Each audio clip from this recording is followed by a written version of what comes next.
So this is the video that absolutely has to be done in the car because it makes a lot of sense. Transportation. Wedding day transportation in New York City. What are your options? So I would say the number one rule is do not drive yourself. I usually don't even drive on a weekday just to avoid traffic. It's so unpredictable in New York City. The parking situation can be a nightmare. Even if you make a reservation, it stresses me out. So I highly recommend not driving yourself anywhere on your wedding day. You're going to want to be planning to either walk if it's a short distance, or we're actively taking photographs.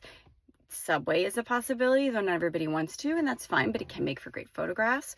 You can obviously get an Uber or a taxi to go from point A to point B, which can be super convenient. That's probably the way most of my couples would say get to the first location of the day, and then maybe we go from there. And now if you're doing a lot of traveling around, or if you are really just into cars, you can hire a car for the day, and you have options when it comes to that as hiring just like a regular car.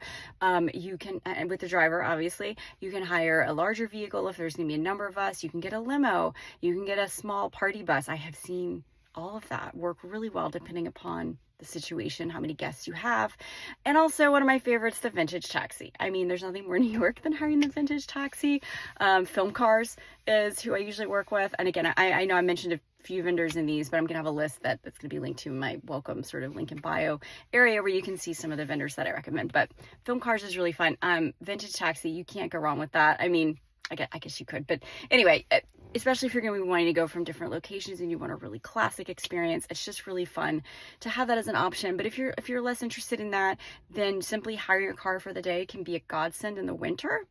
I guess in the summer too, though probably less common.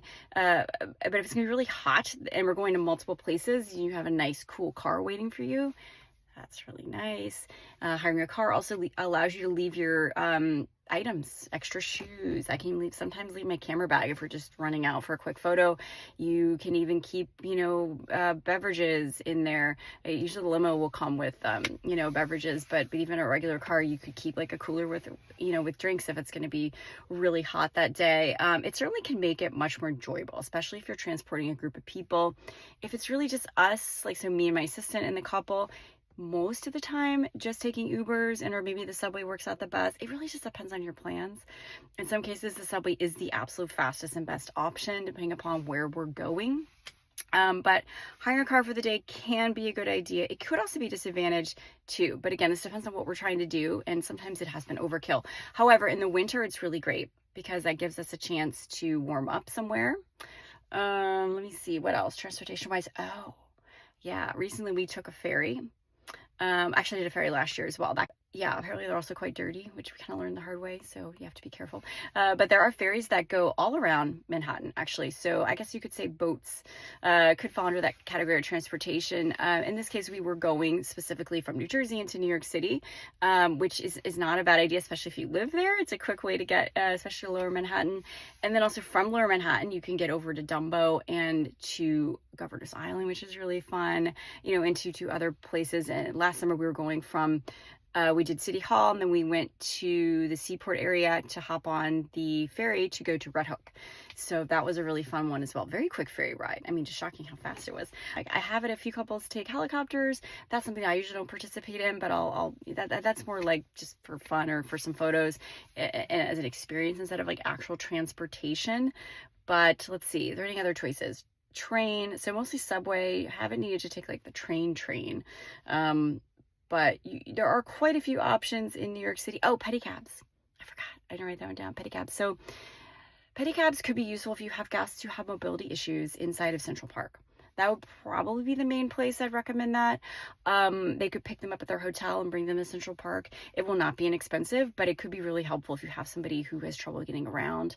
I have had people hire like a whole group of pedicabs, not in Central Park, this is on Governor's Island, but you could do that in Central Park. But in Central Park, you just have to know that they're only allowed to go in certain places. So say, for example, if you did have a guest who had a mobility issue, and say they took a taxi to the edge of Central Park near the Plaza Hotel, that's a pickup point. You could arrange that. They could be then ferried to, say, the Bethesda Terrace and Fountain area, or ferried over to Cherry Hill if you're getting married at Wagner Cove, although that's down a bunch of stairs.